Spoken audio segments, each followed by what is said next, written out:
নমস্কার, মিঠু মণিকথার আরেকটি নতুন ভিডিওতে আপনাদের সকলকে স্বাগত। আশা করি আপনারা সকলেই ভালো আছেন, সুস্থ আছেন। আজকের এই ভিডিওর বিষয় হলো ইংরেজি 2026 সাল আর বাংলা 1433 বঙ্গাব্দের জ্যৈষ্ঠ পূর্ণিমা। এই জ্যৈষ্ঠ পূর্ণিমা হিন্দু ধর্মে একটি অত্যন্ত পবিত্র দিন। এই দিনে ভগবান বিষ্ণু, মা লক্ষ্মী এবং চন্দ্রদেবের পূজা করা হয়। আজকের এই ভিডিও থেকে আমরা জেনে নেব এবছর অর্থাৎ 2026 সাল বাংলা 1433 বঙ্গাব্দে এই জ্যৈষ্ঠ পূর্ণিমা কবে পড়েছে, এই জ্যৈষ্ঠ পূর্ণিমা বা মল পূর্ণিমা পালনের নিয়ম, আর তার সঙ্গে জেনে নেব এই দিন কোন কাজগুলো ভুলেও করবেন না। প্রথমে জেনে নেব পূর্ণিমার পূর্ণাঙ্গ সময়সূচি পঞ্জিকা অনুসারে। পঞ্জিকাটি আপনাদের সামনে তুলে ধরলাম। জ্যৈষ্ঠ পূর্ণিমা তিথি শুরু হবে ইংরেজি 30শে মে 2026, বাংলা 15ই জ্যৈষ্ঠ 1433 শনিবার দিবা 11টা 21 মিনিটে এবং পূর্ণিমা তিথি সমাপ্ত হবে ইংরেজি 31শে মে 2026, বাংলা 16ই জ্যৈষ্ঠ 1433 রবিবার দিবা 1টা 12 মিনিটে।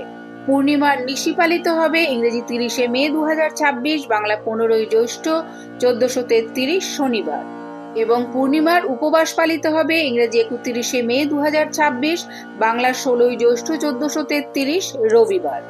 এই দিন শ্রী শ্রী সত্যনারায়ণ পূজার সময় থাকতে চলেছে প্রদোষের সন্ধ্যা 6টা 14 গতে রাত্রি 7টা 50 মধ্যে। এই দিন অমৃত যোগের শুভ সময় থাকতে চলেছে দিবা 6টা 43 গতে 9টা 25 মধ্যে ও 12টা 6 গতে 2টো 47 মধ্যে এবং রাত্রি 7টা 44 মধ্যে ও 10টা 36 গতে 12টা 42 মধ্যে এবং মাহেন্দ্র যোগ থাকছে দিবা 4টে 35 গতে 5টা 29 মধ্যে।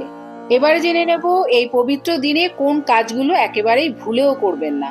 এই পবিত্র দিনে ভুলেও আমিষ খাবার খাবেন না, যেমন মাছ, মাংস, ডিম এগুলো একদম খাবেন না। আর কিন্তু তুলসী পাতা একদম ছিঁড়বেন না। পূর্ণিমার দিনে তুলসী পাতা ছেঁড়া বা ভাঙা একদমই উচিত না, কারণ এই দিনে তুলসী গাছে মা লক্ষ্মীর বাস থাকে।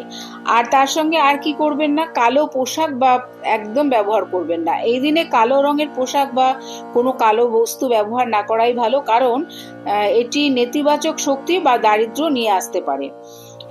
পূর্ণিমার রাতে দই খাওয়া নিষেধ। বিশ্বাস করা হয় এতে চন্দ্র দোষ লাগে এবং আর্থিক সমস্যার সৃষ্টি হতে পারে, তাই একেবারেই দই খাবেন না।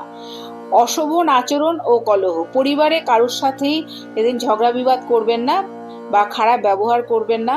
এই দিনে মানসিক শান্তি ও পুজোর পরিবেশ বজায় রাখুন। এই দিনে কিন্তু একেবারে নখ, দাড়ি, চুল এগুলো কাটবেন না। যেহেতু এটা মল মাস, তাই এই সময় কিন্তু নতুন ব্যবসা শুরু, বিয়ে বা গৃহপ্রবেশের মতো কোনো শুভ কাজই করা একেবারেই উচিত না। এই দিনটি উপবাস, দান, ধ্যান এবং ঈশ্বরের আরাধনার মাধ্যমে কাটানো শ্রেয়। আজকের ভিডিওটি এই পর্যন্তই। যদি ভিডিওটি ভালো লেগে থাকে তাহলে অবশ্যই একটা লাইক, কমেন্ট করবেন আর আমার চ্যানেলটিকে সাবস্ক্রাইব করে আমার পাশে থাকবেন। দেখা হচ্ছে অন্য কোনো ভিডিওতে, অন্য কোনো পর্বে। ততদিন সবাই খুব ভালো থাকবেন, সুস্থ থাকবেন।